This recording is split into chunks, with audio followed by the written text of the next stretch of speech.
Bukan hanya Enzo Zen Ali, berikut ini deretan perwira TNI berdarah campuran yang berkarir dan juga memiliki posisi penting di TNI. Sebelum lanjut, pastikan dulu tekan tombol like, share, komen, dan subscribe E3X Channel supaya channel ini terus berkembang dalam memberikan informasi keren lainnya. Nama Enzo Zen Ali belakangan menjadi sorotan. Ia adalah taruna Akademi Militer TNI keturunan Prancis Indonesia. Dalam sejarah Indonesia ada beberapa warga keturunan asing yang juga berkarir di militer Indonesia.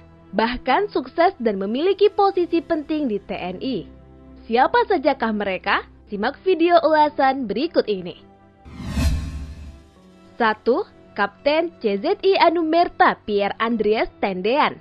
Tak hanya Enzo yang berdarah Prancis, Kapten CZI Anumerta Pierre Andreas Tendean juga perwira TNI sekaligus pahlawan revolusi yang juga berdarah Prancis. Pierre Tendean memang sosok yang mudah bergaul dan cerdas. Ia sudah terbiasa bergaul dengan anak-anak desa yang berbeda adat sejak kecil. Semakin beranjak dewasa, Pierre Tendean mulai memiliki keinginan menjadi seorang prajurit. Meskipun sang ayah ingin Pierre masuk ke kuliah kedokteran, alhasil Pierre mengikuti 2 tes, yaitu tes prajurit dan tes kedokteran. Hasilnya pada November 1958, Pierre diterima dan masuk pendidikan Akademi Teknik Angkatan Darat atau AKTK di Bandung. Kemudian pada tahun 1962, Pierre Tendean lulus dan dilantik sebagai Letnan II. Selanjutnya pada tanggal 15 April 1965, Pierre Tendean dipromosikan menjadi Letnan I dan ditugaskan sebagai Ajudan Jenderal Besar TNI Abdul Haris Nasution.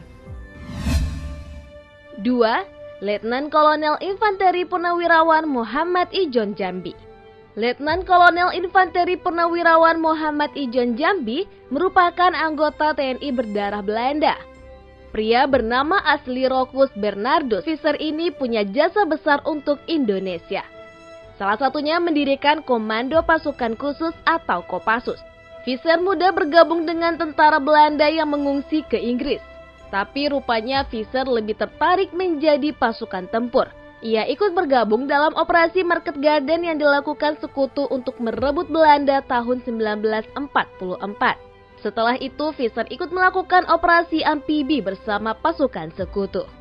Karena prestasinya, Visser naik pangkat menjadi letnan.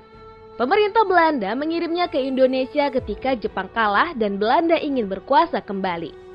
Setelah perang usai, Visser yang sejak awal bersimpati pada Indonesia memilih pensiun sebagai serdadu. Ia menikah dengan seorang wanita Sunda, kemudian masuk Islam dan mengganti namanya menjadi Muhammad Ijon Jambi. Sekitar tahun 1952, Komandan Teritorium Siliwangi Kolonel Alex Ivet Kawilarang bercita-cita mendirikan sebuah pasukan elit untuk menumpas DITII. Saat itu pasukan reguler sulit bergerak lincah di hutan Jawa Barat yang masih sangat lebat. Kawilarang pun memanggil Ijon Jambi dan memaparkan rencananya, sekaligus meminta Ijon menjadi pelatih. Ijon menerima tawaran itu. Pembenahan terus-menerus dilakukan hingga akhirnya Kesko 3 Siliwangi ini berubah nama menjadi Korps Komando Angkatan Darat atau KKAD. Lalu Resimen Pasukan Komando Angkatan Darat atau RPKAD. Pusat Pasukan Khusus Angkatan Darat, Komando Pasukan Sandi Yuda atau Kopasanda. Hingga akhirnya sejak tanggal 26 Desember 1986, nama Kopasanda berubah menjadi Komando Pasukan Khusus atau Kopassus. 3. Laksamana Muda TNI Purnawirawan John Lee Cheng Chuan. Tak banyak yang tahu tentang Purnawirawan TNI John Lee. Ia merupakan salah satu pahlawan nasional yang berlatar belakang etnis Tionghoa. John Lee punya banyak jasa untuk Indonesia. John Lee mulai bercita-cita sebagai pelaut sejak berusia 17 tahun. Rita Tuasili, keponakan dari John Lee, menceritakan saat itu John Lee rela kabur ke Batavia karena ingin menjadi pelaut. Di kota tersebut, sembari menjadi buruh pelabuhan, ia mengikuti kursus navigasi. Setelah itu, John Lee menjadi Kriegsmualim III pada kapal Koninklijke Pakkevaartmaatschappij yang merupakan perusahaan pelayaran Belanda. Pada tahun 1942, John Lee bertugas di Khorram Shahar, Iran dan mendapat pendidikan militer. Ketika Perang Dunia II berakhir dan Indonesia merdeka, ia memutuskan bergabung dengan Kesatuan Rakyat Indonesia Sulawesi atau KRIS, sebelum akhirnya diterima di Angkatan Laut RI. Pada awal 1950, ketika berada di Bangkok, ia dipanggil pulang ke Surabaya oleh Kasal Laksamana TNI R. Subijakto dan ditugaskan menjadi komandan kapal perang Raja Wali.